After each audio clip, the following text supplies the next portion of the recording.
Hello, everyone, and welcome to another episode of Observable Flutter. My name is Craig Lebenz, and I'm your host.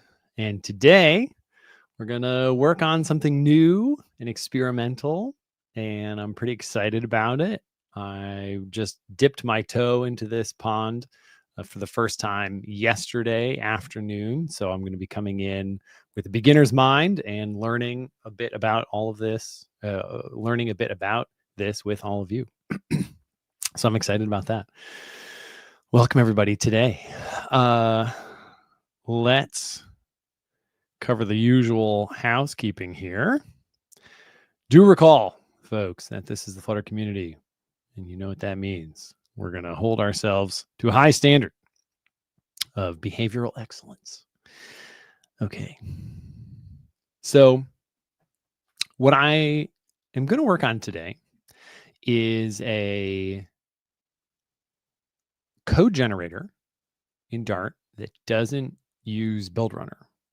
And I'm pretty excited about this because as obviously macros is not coming in Dart. I think the post build runner life that many of us had imagined is kind of still at large. So build runner is, for those who don't know, code generation tool in Dart, and it's really amazing in a lot of ways. But because of constraints that go back 10 years and are basically even pre-Flutter, just like the way Dart worked within Google's system, it operates under assumptions that don't really make sense for the modern world, and that is why it can be so slow. Code generation itself, parsing some inputs and slapping together some strings as outputs, is not necessarily slow. It's these workflows and these scenarios from 10 plus years ago that build runner was originally designed to accommodate is why build runner is slow. And there is optimizations happening there, and maybe before long build runner won't even be slow and we won't care about this conversation at all.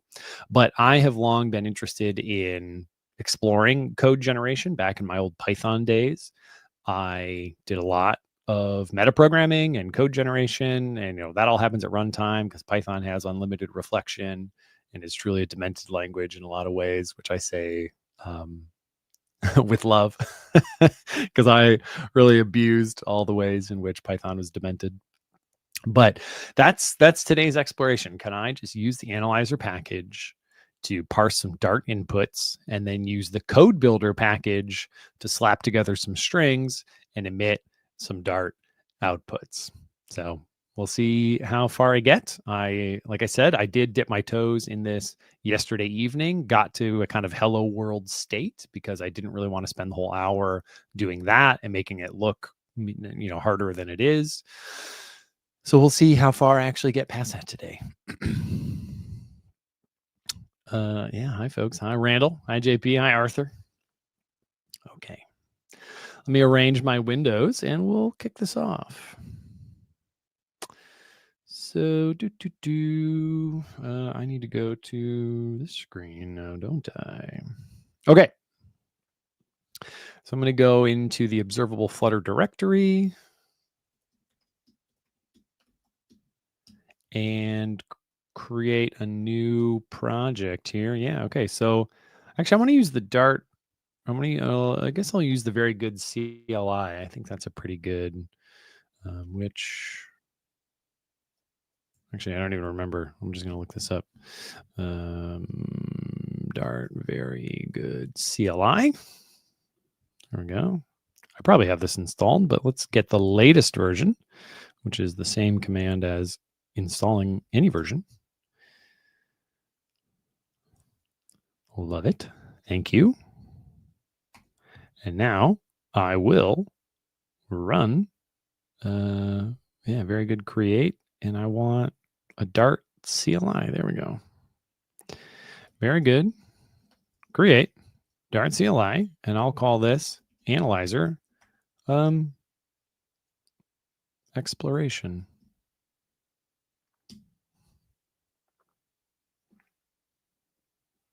And it's running.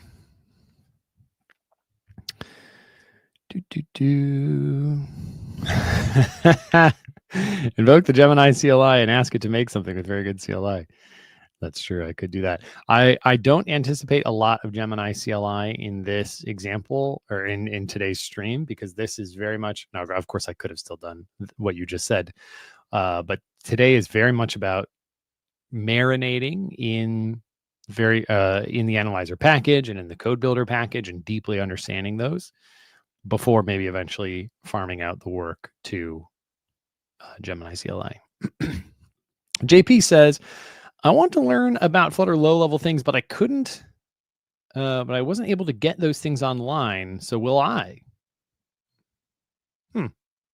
Will I what exactly? Get into Flutter low-level things? I do try to do that quite regularly, but there's a lot of different low-level things. Have you watched our other videos on our YouTube channel? Because I've got a lot of videos about some fairly low-level things, I would say.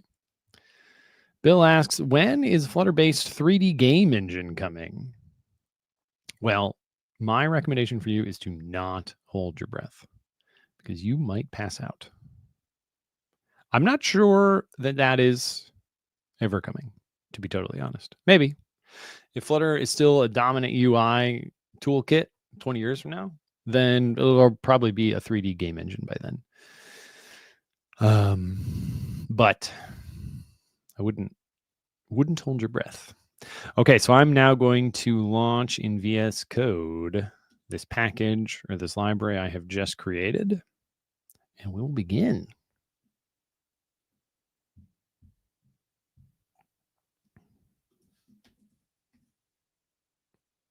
All right. We'll begin with a, oh no, I'll have an initial commit of this. That's what we'll do. This is a plus, and this is the initial. Very good. Create Dart CLI.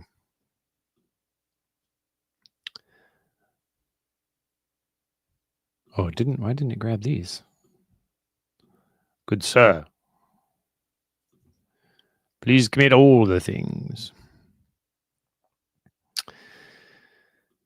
What does very good CLI do? Well, it's from the folks, the very good folks at Very Good Ventures, and it is just some opinionated starter templates. Now, those are the same very good folks that gave us Mason, which is a marketplace for Dart and Flutter templates. But very good CLI has some opinionated ways to create other CLIs, or to create a Dart package or a Flame game or apps or plugins or packages. And I said those last two in the wrong order. So I find it pretty useful. It just sets up, it points you in the direction of some nice architecture, even for a CLI, which honestly is a fairly easy place to just immediately descend into nonsense spaghetti code. So let's take a peek at what very good CLI does. Remember, because this is a CLI, your entry point is actually bin. So this is where you see your main method, and then bin itself imports stuff out of the source directory, lib/source. So, oh, nice. Flush slash. So, there are already nice things here to kind of make sure that standard out and standard error is not, no content from those is lost. So I got to make this text bigger. Make sure no content from your command is lost if the user control C's early. So you got some helper code here. And then in the actual file, oh no, that's not the file I want. Yeah, so in the file, we've got our command runner here that begins to establish like an args parser and sets up stuff for us there, and has a support for -- help. And then some boilerplate in this run method. Blah, blah, blah. There's actually quite a lot here. But I know I'll want most of this, honestly. So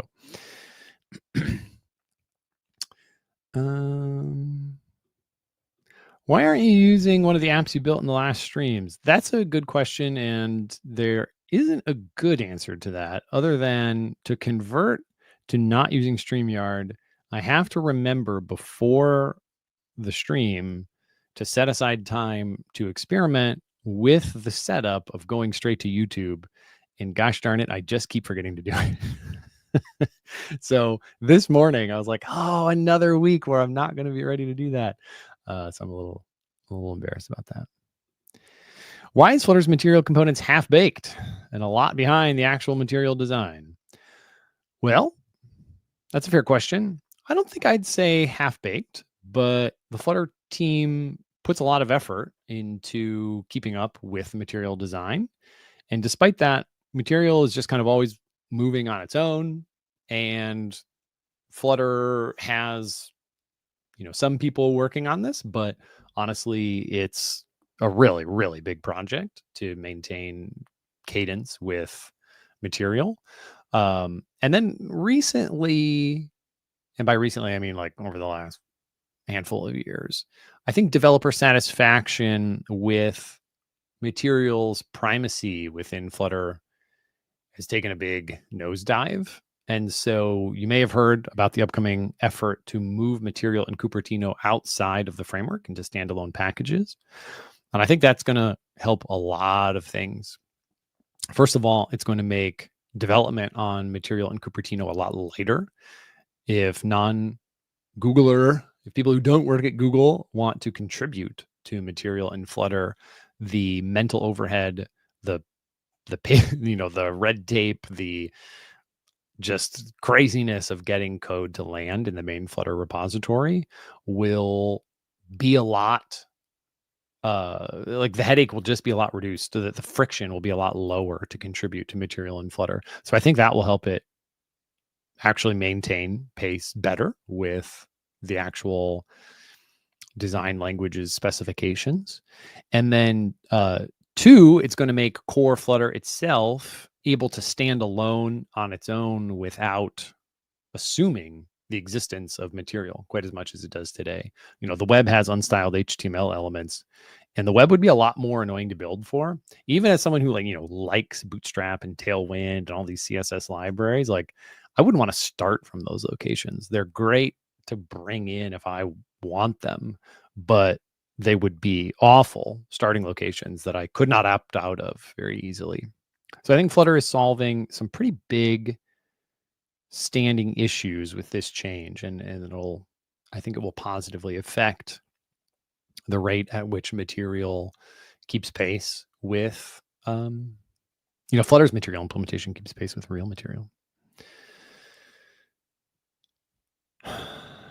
Previn, I do like to exercise, but I don't exercise as much as you think. Is there any package that mixes both material and Cupertino, like having a good mix and doesn't feel off? Yeah, Shadcn is so nice. So there's two Shadcn packages, and I love them. So the first one, in no particular order, this is not sorted by quality or anything, but there's Shadcn Flutter, and 4 days ago, I literally just updated one of my projects that uses it to .40. So we've already had two more pushes, two more releases.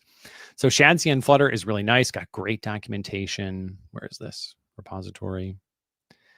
That's not the link I meant to click. It's like, what am I doing?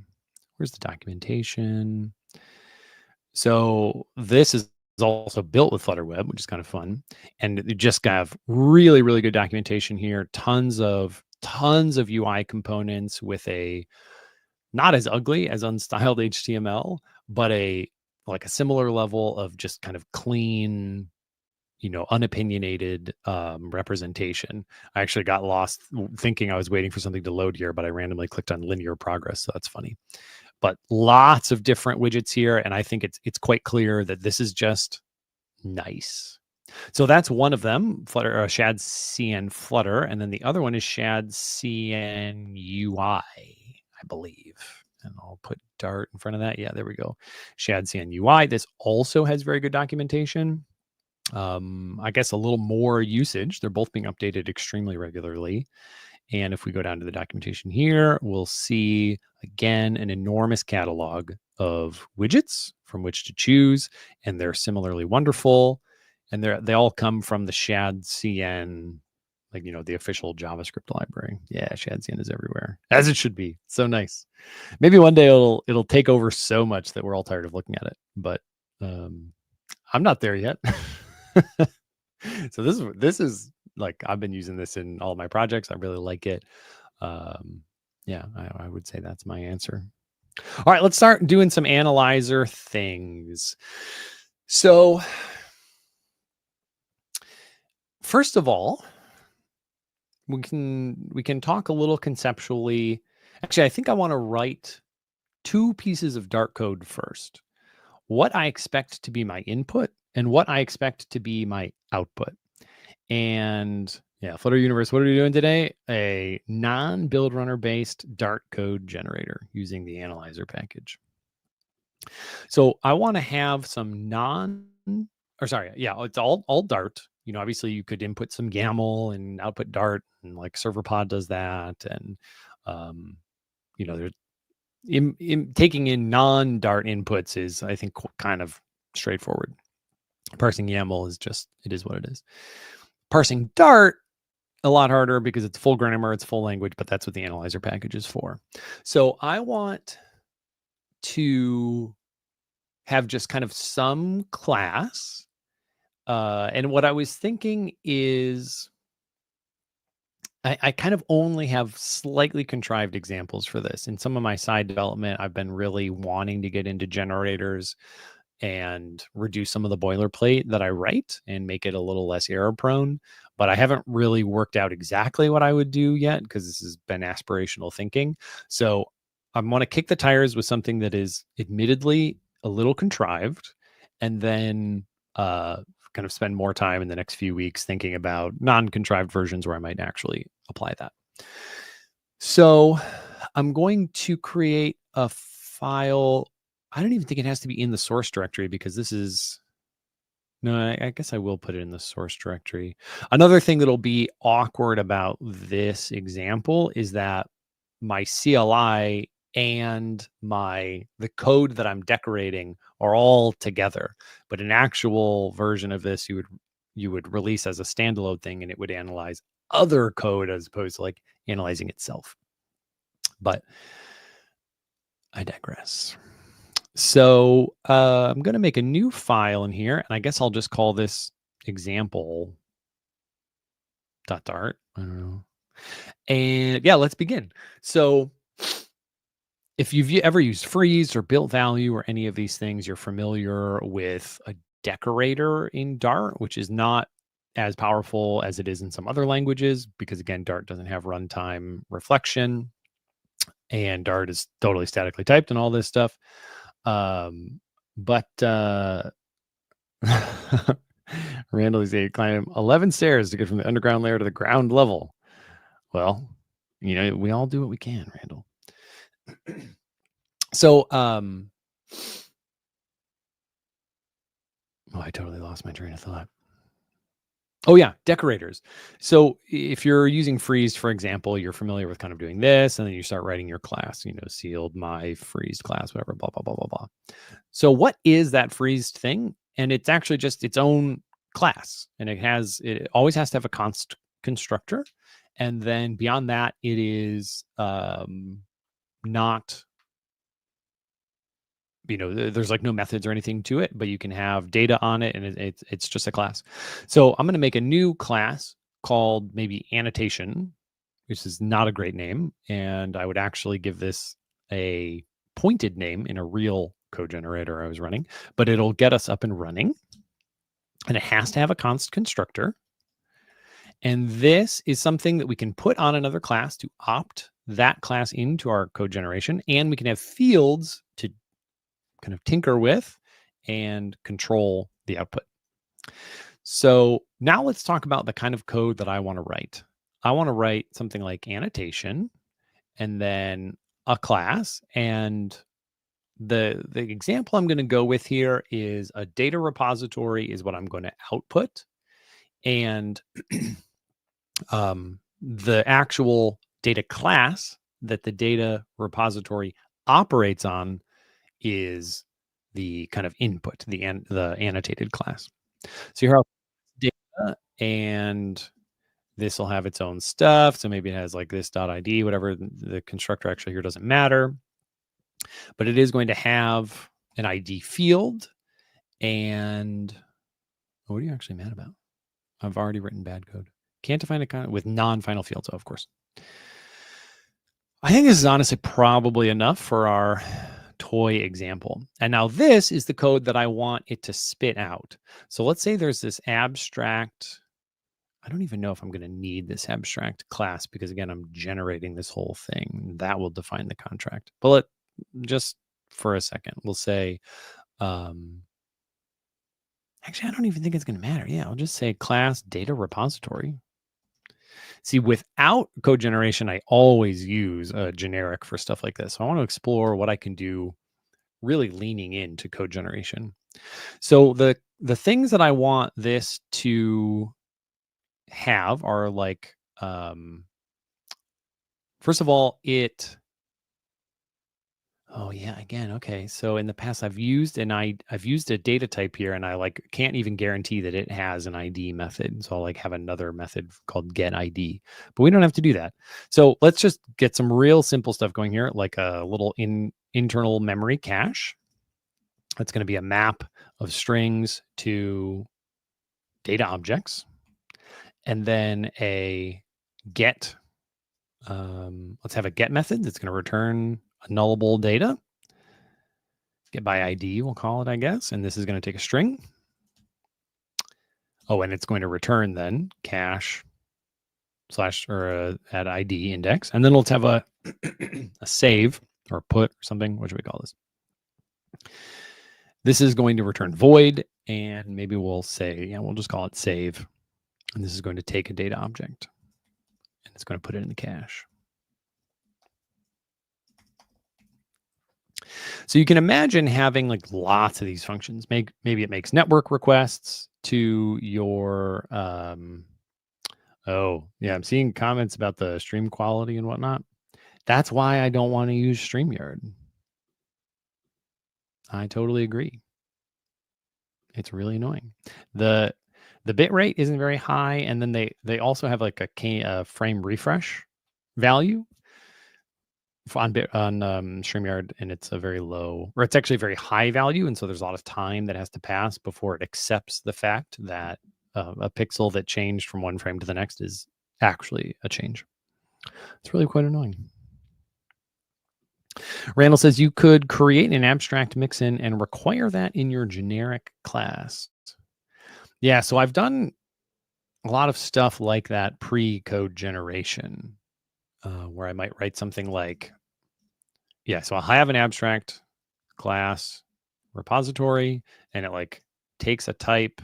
And so it has maybe methods like this that are of type T instead of knowing what they are.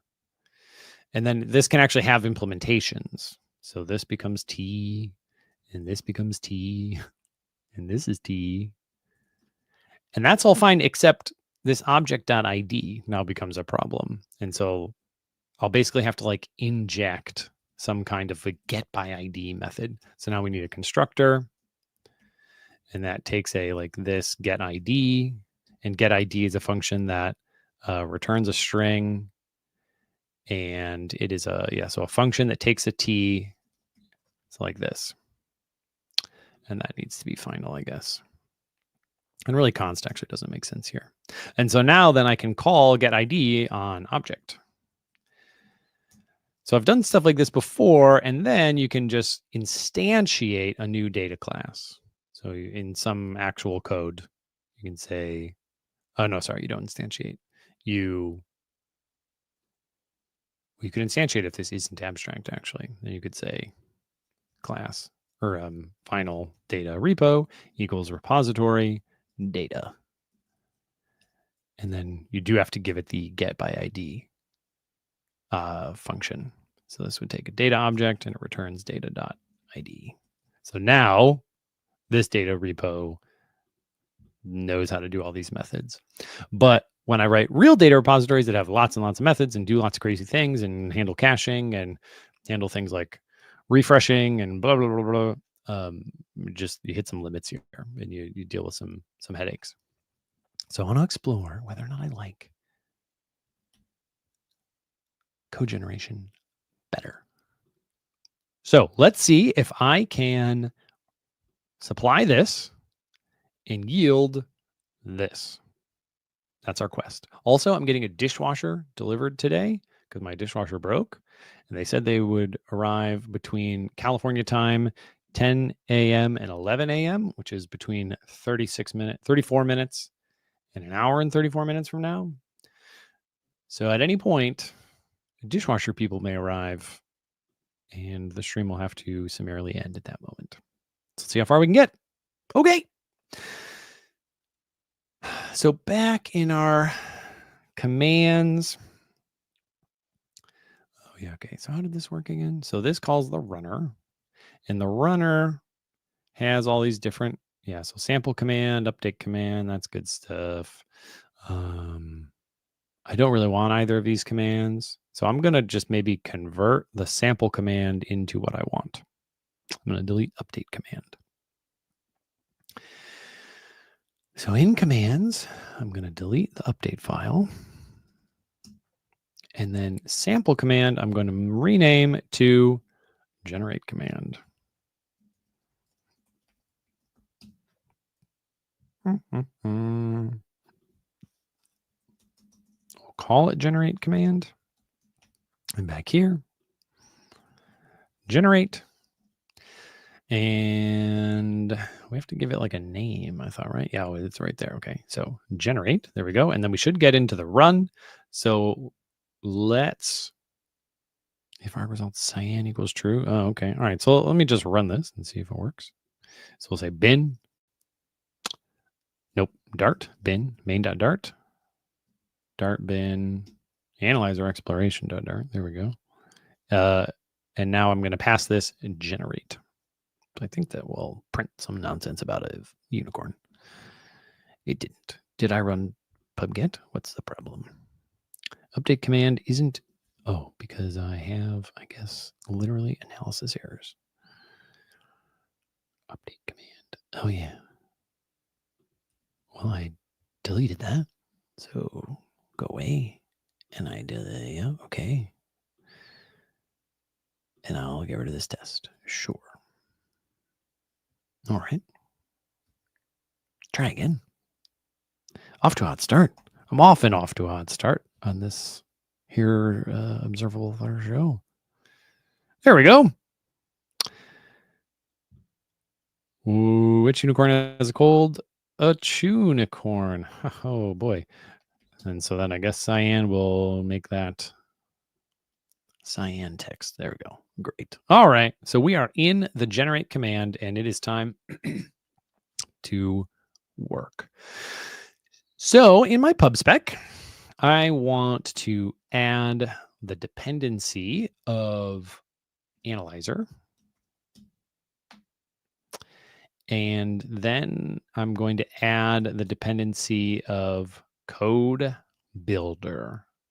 So I'm going to use analyzer to make sense of the input code. And then I'm going to use code builder to form the output code.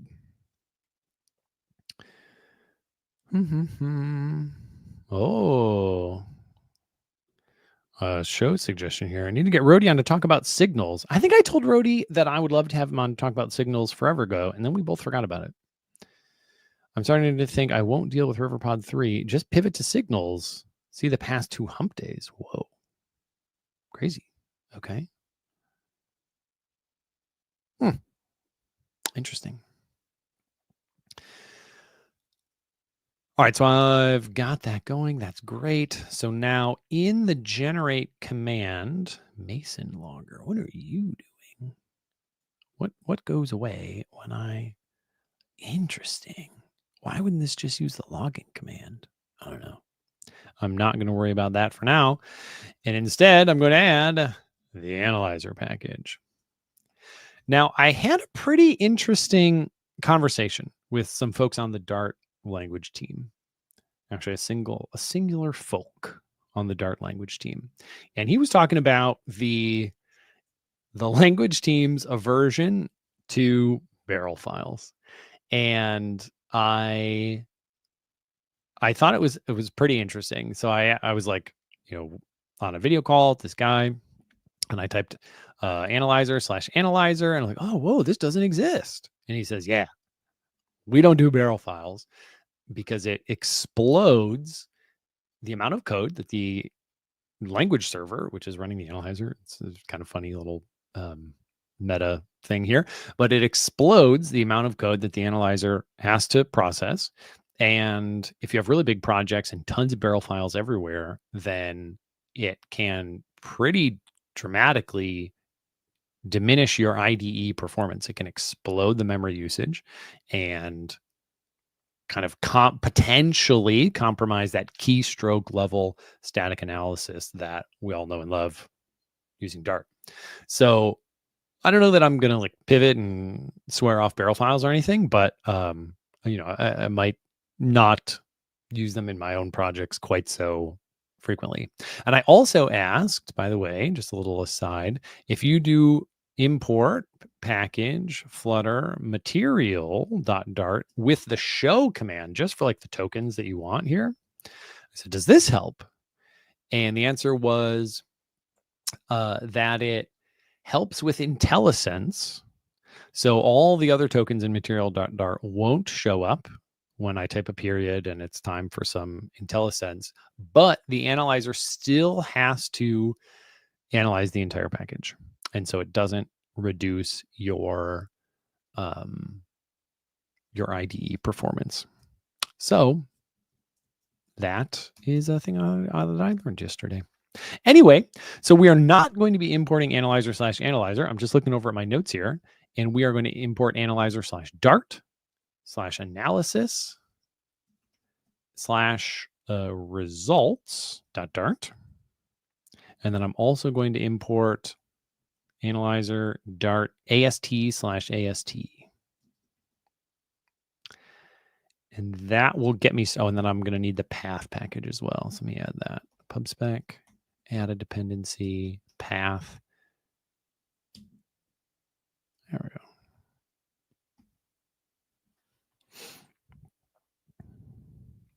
Ooh, handful of questions about what we're making today. We are making a code generator.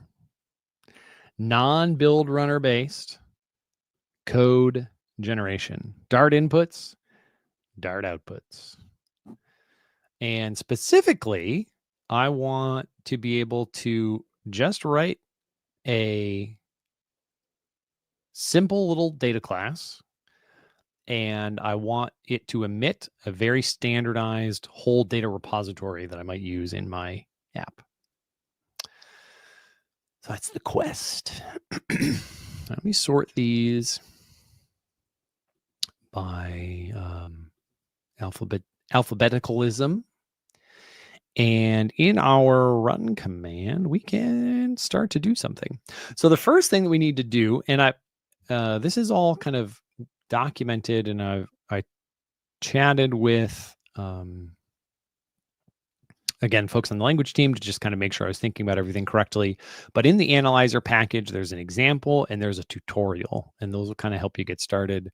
But it's still a little, I had some like, am I thinking about these things correctly or not, or what's kind of going on here. So anyway, you can also add this episode to your arsenal of tools to understand the analyzer package. So the first thing that we need to do is set up some included paths. So I have, I also learned about a new thing that I didn't know about called platform.script. And this comes from the IO package. And this gives you the directory to, what was it? Oh, this doesn't need to be a future int anymore. This gives you the path to either the project or the main file. No, I'm forgetting. I want to see what it was.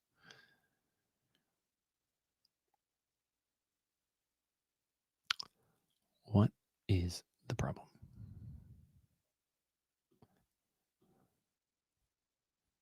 Oh, this has to be an int. Oh, is that because it returns the exit code? Maybe. Fine. Return 0.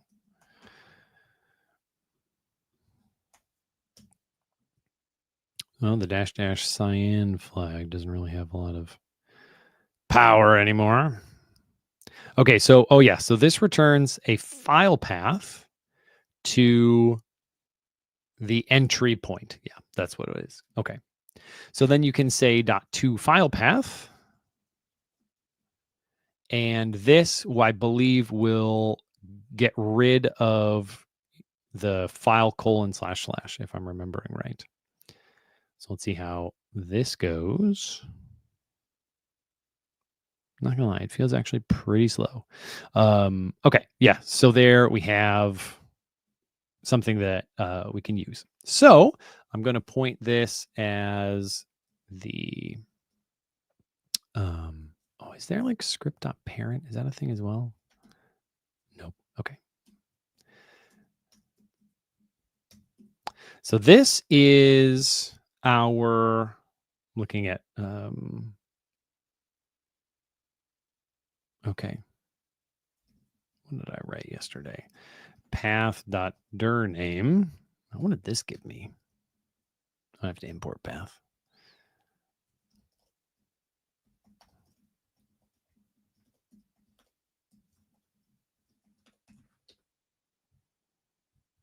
And we can just get rid of this flag.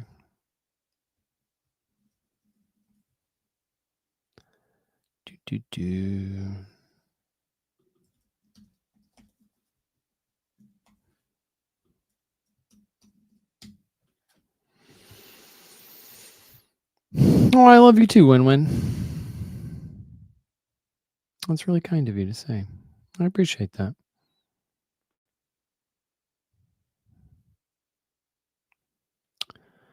Seeing back of house folks agreeing that the code is a little fuzzier on StreamYard. I'll make it bigger on account of that. Yeah, sadly that is, I believe, always the case.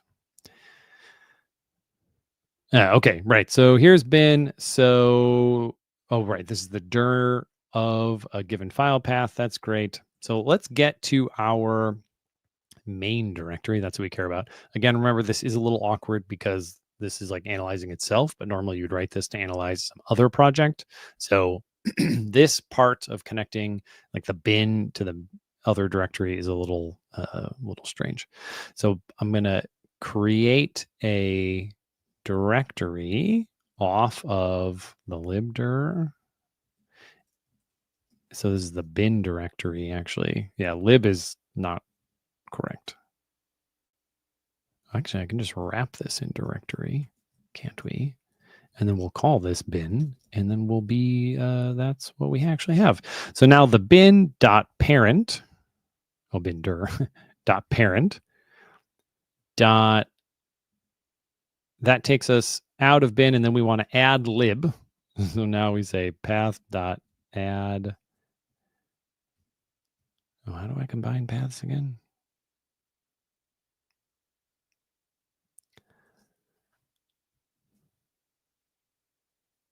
Oh, do I just say no? Yeah, there's like a path dot. What am I doing here? Path dot.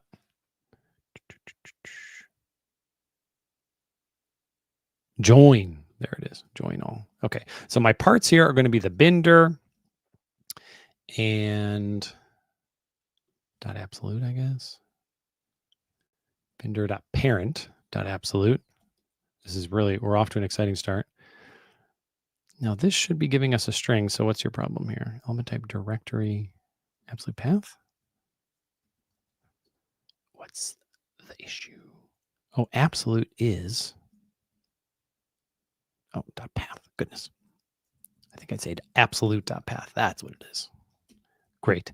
And then we'll add to that lib.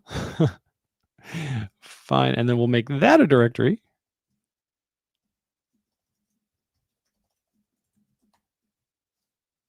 And now I can print libdir, and I think this will give us a path to the lib on any operating system. And will this source be available for all of us to see? Yeah, because people keep coming into StreamYard and deleting my banners, and I'm going to lose my mind. Why is this happening? Who is doing this? GitHub.com.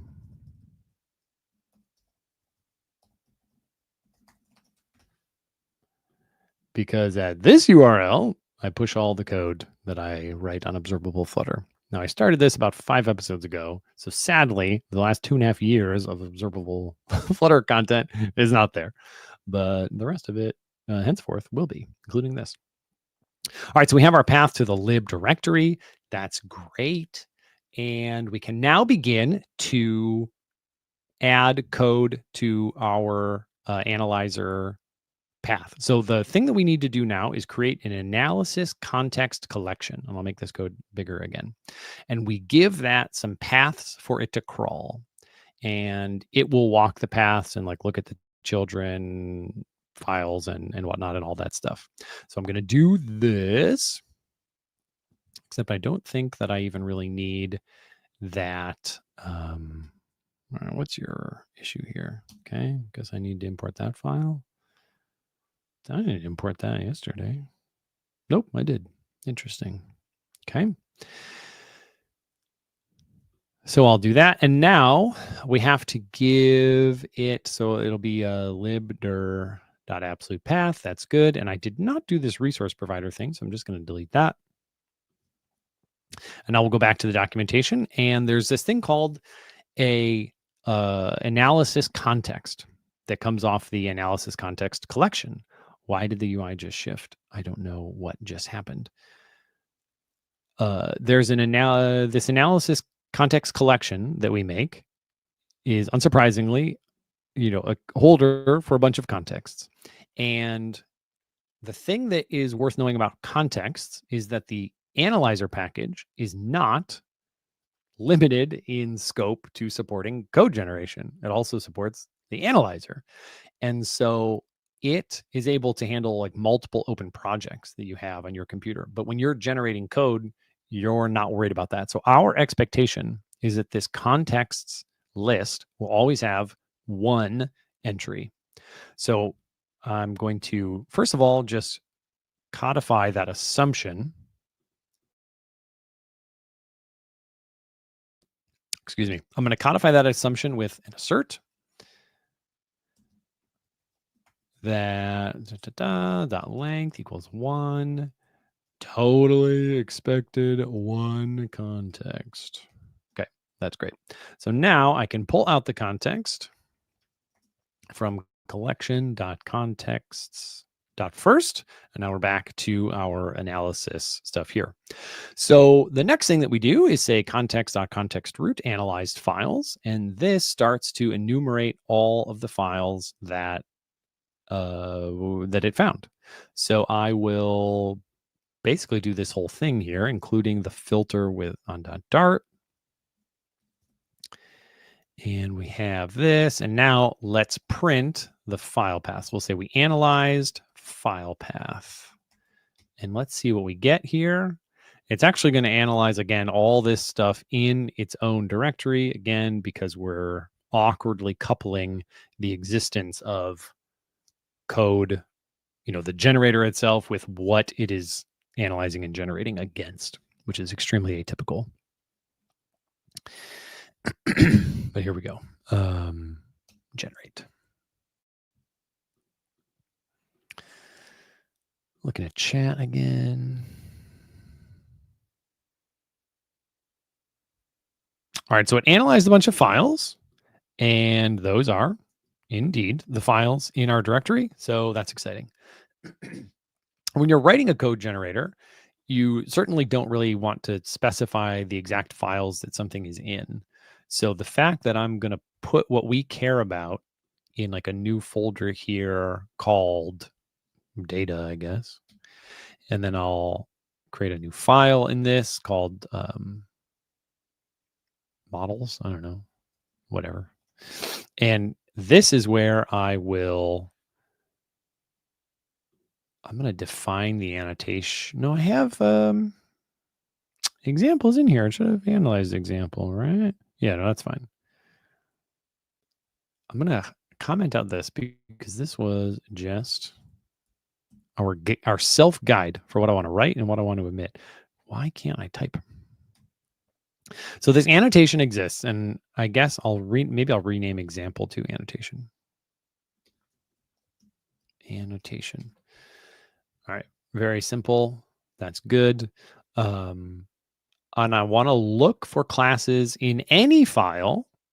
Just so happens I'm only going to put them in this data directory that has the annotation on it. So first I have to import from package analyzer exploration annotation.dart so that I can annotate classes. So here I'll say class, my data class, and I will give it an ID field. And then let's have a just some other class, not annotated. So prove to ourselves that we are in fact only working with annotated classes. Anoop, you are spamming. Please don't do that. So in generate command, we can go back here now and look at, this is the end of this example being useful. All right, so let me go back to my notes. So I've got the analyzed files that I'm looping over. And then the next thing that I want to do is say final result equals await session. Do I have a session variable somewhere? Where did session come from? Oh, there was one more thing I needed to do here.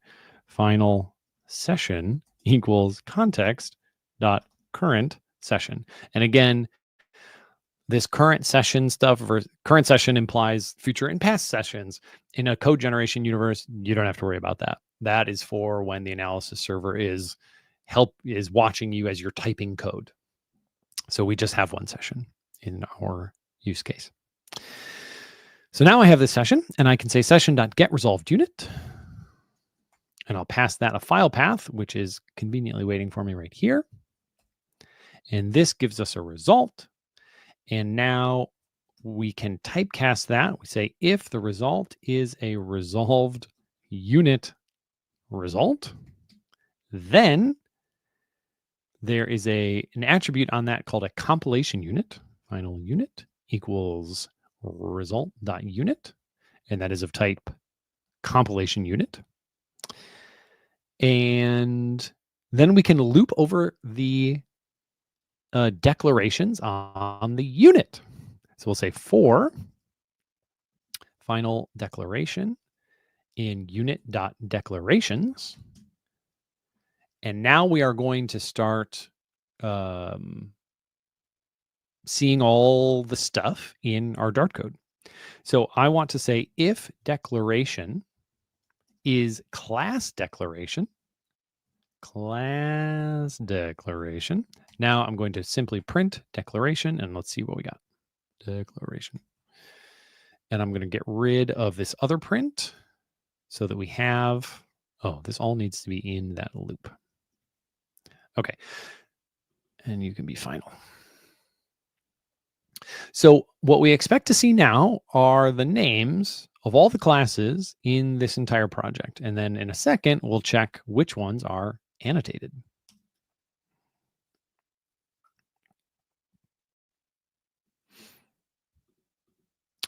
Source code link in the description would be helpful. That is actually a very good idea.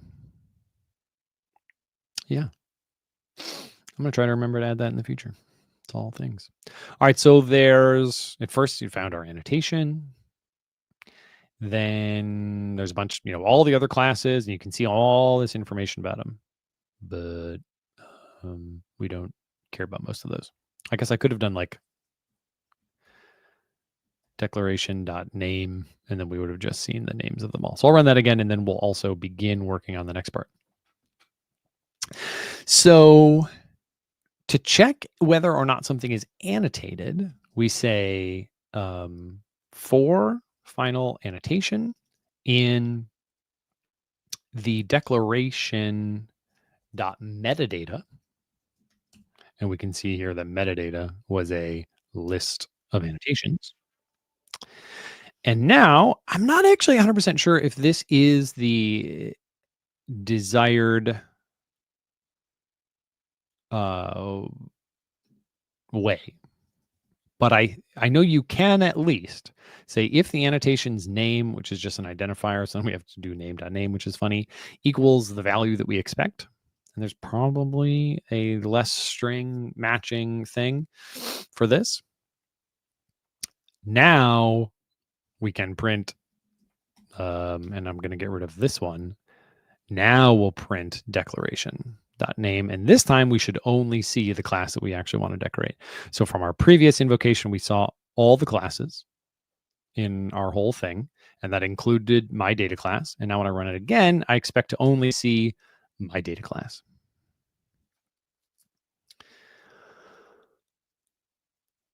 Which is pretty neat. And the answer is, wow, it's really slow. Is this my computer? Is it the analyzer taking a second to warm up here? It's like quite slow. I don't know why that's happening. Most start commands are really fast. This one is not fast. All right. Anyway, now we have the declaration that we care about, and it can become time to start using the code builder package. So I'm going to, instead of printing this, I'm going to print build repository class, which will take that declaration and build repository class. I guess for now, can just go on this command. It would probably go somewhere else. This will return a string, build repository class. This will take a class declaration. And I'll just do this so that it's happy for now. Okay, let me lower some of these things. You'd also have, you got to like figure out where your outputs go, blah, blah, blah. I'm just going to, for example, we really would need to pass in this like file path as well so that we can know where to put the thing. But I'm not going to actually worry about that. We'll just keep printing the class definitions. I think the rest of what would make this a polished CLI is a more standard programming exercise. Okay, so it is now time to begin using Code Builder. So I've got the Code Builder documentation up here.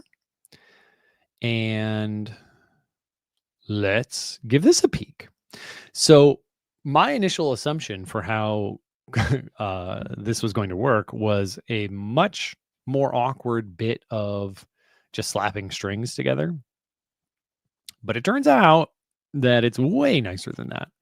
So kind of taking a look at how this works, if we want to define a new class called animal that has this method and it extends a parent class and whatnot, we use this class object from the code builder package.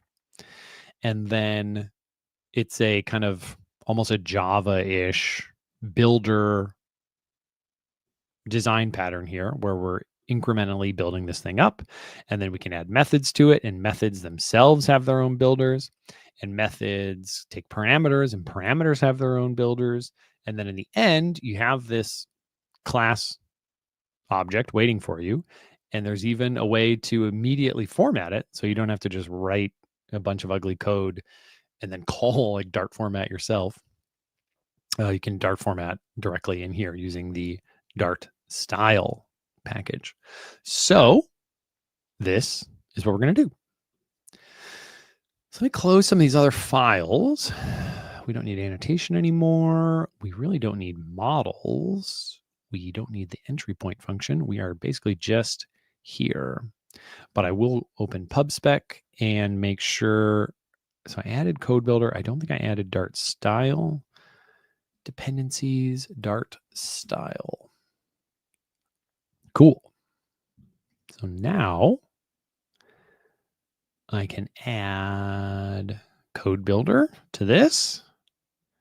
We'll do this from here. code builder, and we'll alphabetize. And then the other one was what? Dart style. Dart style. There we go. Okay, so back to our example here. First, we can tell Dart format what language we want it to format against. That's super neat. You would, maybe pull this from your pub spec of like the outer package. I'm not actually sure what is kind of the most user-friendly version of this, but I will just set this up here. Obviously, the code sample uses that as a global variable. That's probably fine. And then it's time to start building this thing out. So I'm going to grab this as well, and we'll call this a repo. And then we need to return this crazy code. And one thing that's really kind of wild about this is that you actually have to wrap this in string interpolation. Otherwise, Dart emitter is the wrong type. And I'm not going to lie, I don't know why this is the case, because except takes a spec visitor of type R, and R does have a type. So the error here is that we can't put a Dart emitter onto a parameter of type spec visitor string. I was like, okay, well, what's a Dart emitter then? And a Dart emitter is real close to that. It's a spec visitor of type string sync. I'm like, okay, I understand what a sync is. So I guess, yes, that is different. But why then in this code sample did it work? And I was like, well, I guess I will add this string interpolation. Like maybe that is actually important. And it is. Can you believe it? Michael asks, with respect to the ability for the analyzer to continue watching the code, could you have it running in the background and pick up new classes as you add and change them in the project? Yeah, that would be a, there's like watch utilities, and that would be a function of wiring that into your outer command, is my understanding of what you would need to do there. You need to like daemonize your CLI command and hook it up to operating system, like file system events and signals that it, the operating system emits. And then that watcher would basically rerun the command when that happens. I believe that is essentially how all of those things work. Okay, so we have a repository here that we have not added anything to. So if I run this, I know it will fail because it expects name to exist. So I will first start by just setting the name. And the name is a raw string. So if we look back at our annotation to remind ourselves what we wanted this to emit, it is the name of our class followed by repository. So that's not too bad. So we'll say, remember, we've passed in the class here. So this can be class.name, which is a token. What is it? A tokens to string. And I'll just see if this works. And then we'll add repository at the end of that. So I think we're just going to, we're currently generating an empty class with the correct name, and I'm returning it from this function. And then am I printing that? I am. So let's see if this prints the name of our function. I mean, our class. If it does, we'll be on the right track.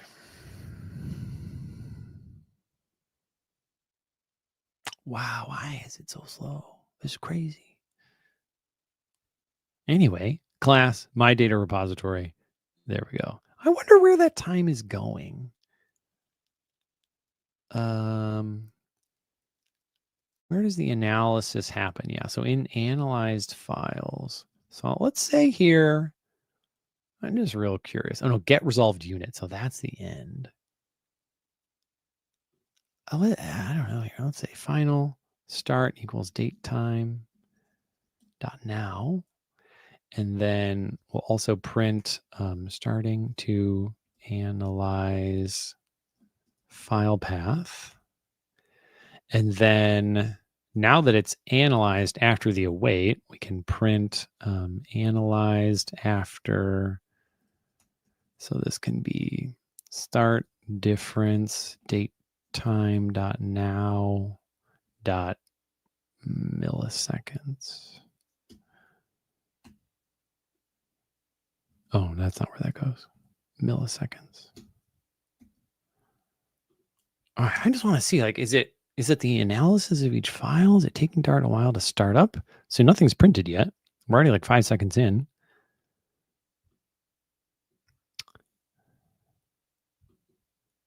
Oh, I did this wrong. It's supposed to be datetime.now difference start. I was like, how did this do it at a negative time? Anyway, the values are in the wrong direction, but they're correct otherwise. So it analyzed one of these files in 1.5 seconds, and then annotation was very quick. That's good because it has one class and no imports. Version, even quicker. Generate command has a fair amount of code and a lot of imports, so that took 9 seconds. Holy smokes. Yeah, commands, those ones were quick. All right. Wow, crazy. Where did it go? Oh, data models. So the actual class that I cared about took 5 milliseconds. So I guess the warm-up analysis, like, it's cool how good the language server is while we're typing, right? Because it's caching everything and reanalyzing things with some efficiency. Actually, I think it reanalyzes a lot of stuff. So I'm curious why this is so slow. I think on every keystroke, it analyzes a lot of code as we type. I don't know why this took 9 seconds. I'm going to talk to the person that I talked to yesterday and ask him that. Well, Rust, if you want to learn Flutter, the fastest way is to tune in right here. No, the build with Flutter. Honestly, the way I learn new things, if I'm very serious and I want to go very deep, is I like buy a Udemy course and I work through it. And I don't skip lessons. And then a couple days later, I know that thing pretty well. There's a lot of really good Udemy courses, and that would be my recommendation. There's also some very good, like, free courses on YouTube. I know Vendad out of Sweden. He's a Flutter GDE. Has a very long course on YouTube. So if finances are an issue, I don't know how much a Udemy course would cost kind of abroad. You can check out Vendad's course on Udemy or on YouTube. It's really good. Okay, so let's start to add more stuff to this repository. So when I go back to annotation.dart, we can see here, it actually doesn't even have a constructor. So I don't have to worry about that yet, but I do want to give it this cache. So let's start with that. And I didn't do that part in my pre-work. So we're all going to learn together. So let's see here. Fields, there we go. And .add, so that's similar to the other ones. That's great. So now we're going to add a field. And this probably does a builder thing. And then we'll say, yeah, there we go. So the name of this field was cache. The type, okay, we'll have to figure that in a second. Let's say, is there a final modifier? Final. How do I make this final? Oh, I have to start with a cascade. Otherwise, cascading stops working as I expect. Okay, is final, late modifier, static. How do I make you final?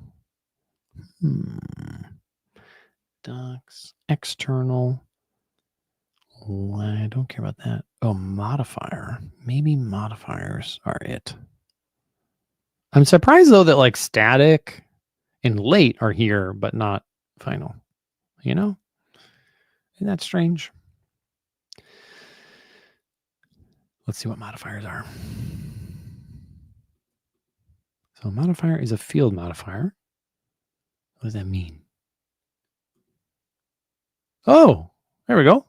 Modifier equals field modifier dot final $. And the other ones are var constant. Okay, interesting. So that's yeah, so modifier equals field modifier dot final.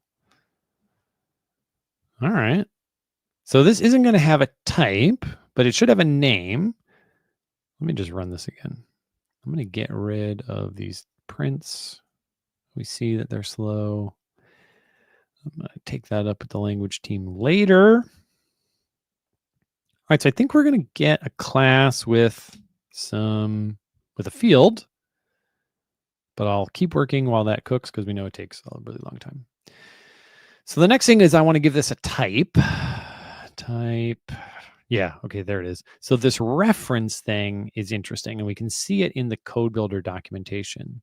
I haven't exactly worked out like when and why would you refer to something versus just providing the raw string.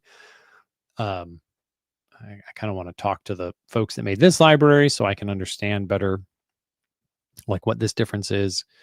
Actually, maybe it's documented somewhere. Let's see. There is documentation here. Refer? No, it doesn't explain the concept. Maybe the refer class itself. Shorthand for reference, symbol/URL. What is it? What does that mean?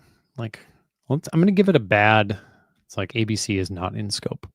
Maybe it will know that this is a problem. Let's see if we get an error. That would be kind of cool, actually.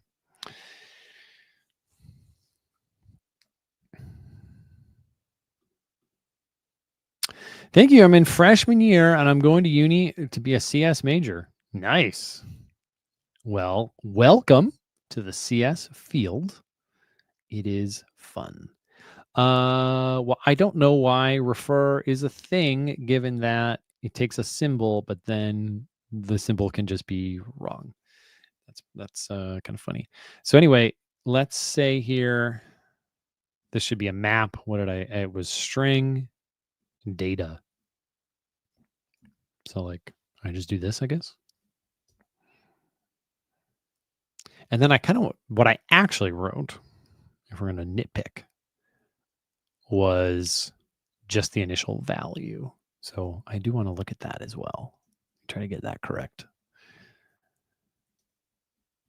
Value, initial, default.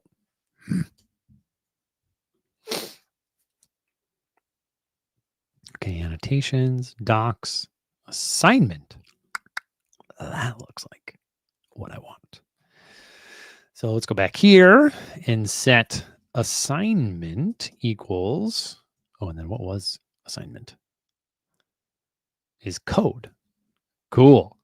So const code. So here we'd say this takes a string, and now I'd say map. No, I'd say string. And again, oh yeah, I don't type data. Duh. I have to type class.name. I don't know where that just went when I clicked, but please come back. Yeah, so this needs to be class.name. What's the problem? Invalid constant value, of course. I do that all the time.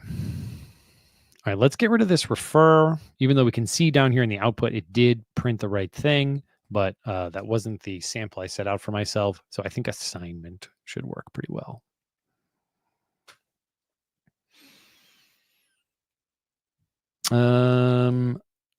Shohajan, you are requesting that I add inlay hints enabled to on. What does that do? Is it are normal hints that people have not appearing?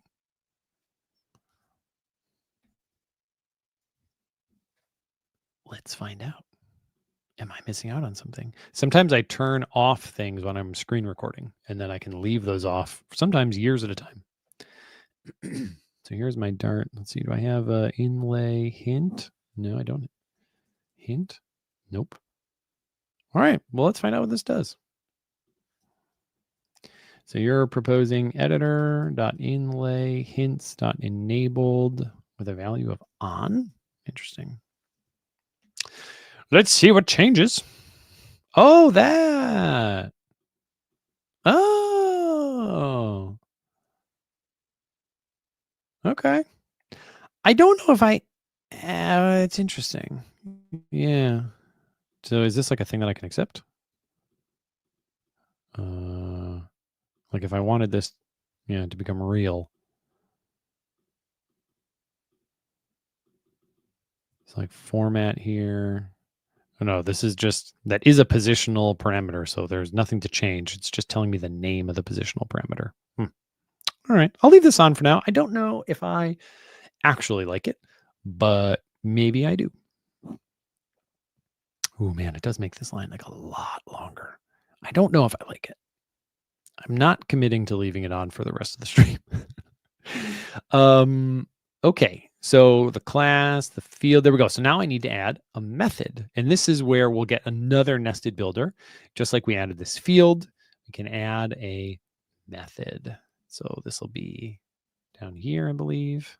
If I could type methods.add, does it go up here? Where do you go? Oh, that comment has to go away. Methods.add, and we'll add a method, and it takes a builder, and that builder returns stuff. No, I'm sorry, it's too long. It adds too much. That is a cool hint that we showed everyone on the stream, and I appreciate the suggestion, but I think it's a little noisy for my personal taste. Okay, so I want to add a new method. Oh, yeah, actually, you know what? I like to call this, I don't want to call everything B. I don't know why the documentation does that. It feels a little strange to me. Let's name these things something more helpful. Okay, so the name of the first method that I want to add was get by ID. So I'll do that. I'm going to close these other files. I'll actually put annotation over here. That's probably fine. So we add get by ID.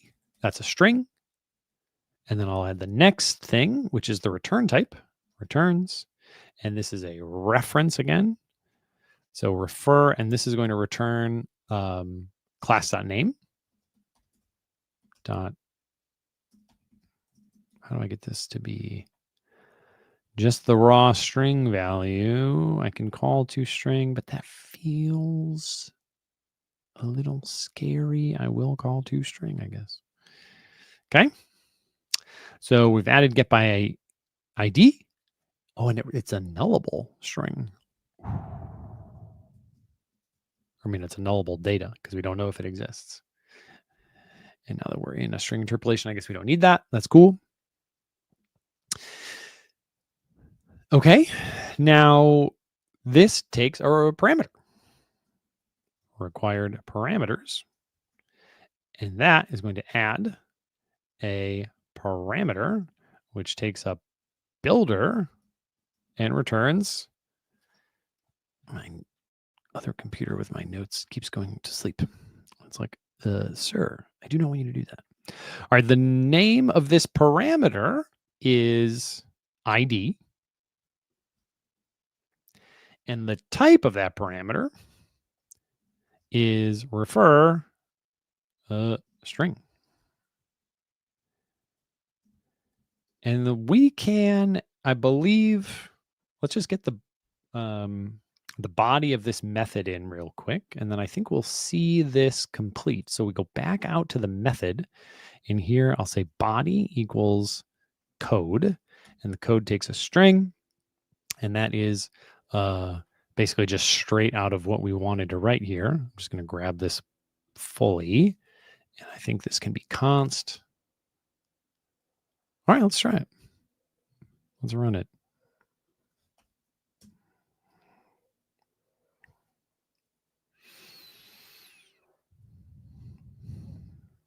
Oh, yeah. Toggle hands on and off on demand. Yeah, there is a keyboard shortcut for that. Does anyone remember what it is?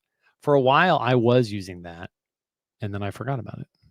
And I do like it kind of in an on-demand situation. Oh, I forgot return. Okay, that is... Oh, right, because the code that I copied it from here is this syntax. And so there wasn't a return word for me to copy, and I didn't think of it at first. Return. There we go. Okay, so that will obviously just work. So we're happy there.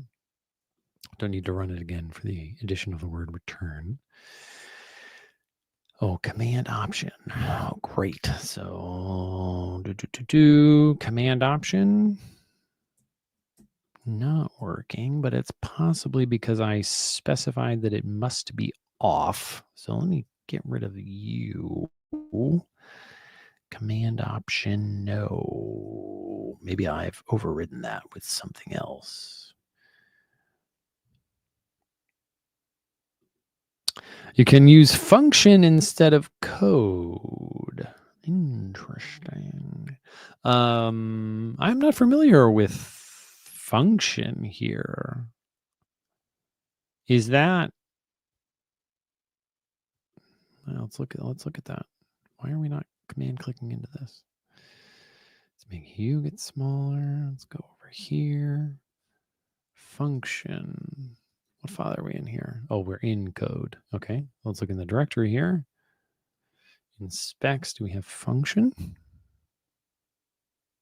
There is no function. Type function.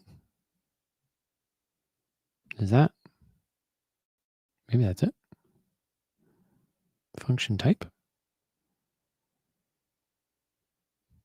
I wonder what the difference is here.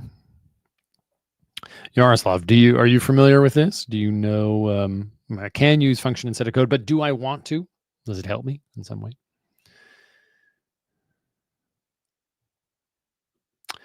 Control option. Okay. Ah, there it is. That does work. Excellent. Oh, it was a question. Just wondering.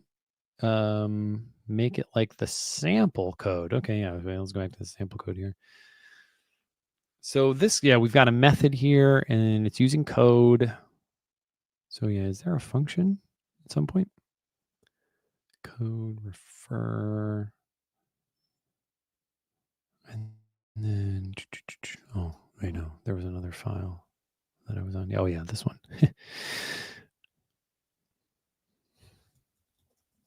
Yeah, this isn't using function either. What sample code are you talking about? I'm interested. Samuel says, please, I'm new here. How to get started? I've been trying to get started in code. I'm a website developer. Well, if you're a website developer, it sounds like you do have some familiarity with code. So congratulations, you have started. If you want to get started with Dart, then go down to the YouTube scrubber and go back about 10 minutes. And we were just talking about that. A handful of answers. And there's some folks up in the chat who've also linked some or described some ideas. Okay, what's the next thing that we need to add? I need to add this next method. Oh,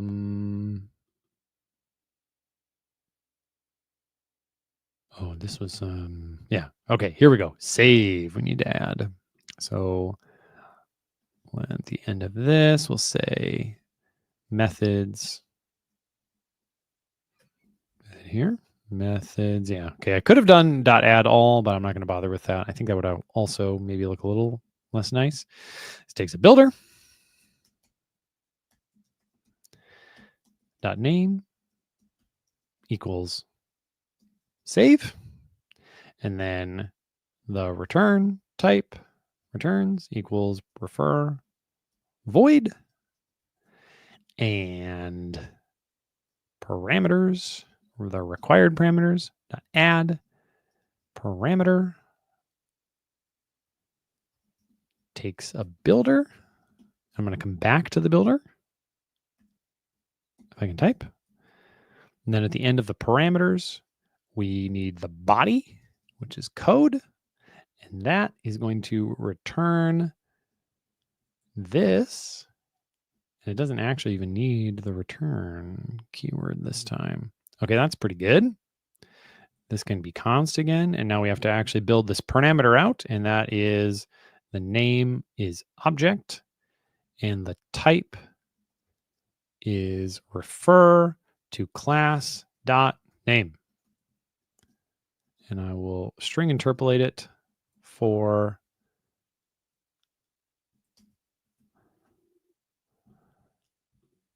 to effectively call .toString. Okay. Here we go. I will run this, and I think we will have the class that I have been setting out to generate. What I will do with this new knowledge of how to generate Dart code from Dart code remains to be seen, but I may use it for something, and maybe you will too. Cool. That looks pretty good. So things that we would need to do are, first of all, separate this out so that it's not analyzing itself, but it's analyzing like the working directory where it is executed from. We'd globally install this or put it on your path or something. And then we wouldn't kick this whole process off by grabbing the bin directory, because that would always point back to where the package is installed. We would instead get the working directory, which is the library that we're analyzing. And then this kind of stuff would be the same. And then we would hold on to this file path, and we would probably, this gives us the string back. And so then we'd have another utility after we've annotated everything in the file. We would use this file path to know where we are actually writing our new file, and then we would spit that out, and then we would have everything we need. Solomon, the save doesn't need a return because it returns void. If we look at our example, save returns void. Now it's kind of implicit here that this is going to, return, just this symbol means return. But assignment here doesn't really return anything. So we are good with no return statement. We're good at it. Maybe it'd be better. All right, folks, I believe my dishwasher is going to be installed quite soon. So I'm going to leave those final details that I was just talking about of actually writing this generated code to disk in the correct place and in the targeted directory and not its own directory as exercises for the reader. But hopefully this has been a helpful exploration of how to generate Dart code. I had fun learning this, and I expect to have fun using it. Hopefully it won't be too academic and too much of a giant waste of time. That all kind of remains to be seen. So thanks so much, everyone, for tuning in. Well, this is the wrong thumbnail, isn't it? I had a lot of fun. I hope you had fun. I do expect to be back next week. I don't know what I'll stream about next week, but then the week after that, the whole Dart and Flutter teams are getting together in Mountain View for a big summit. And so I will be off on that Thursday. So I will see you all next week. And thanks so much, everyone. Happy fluttering.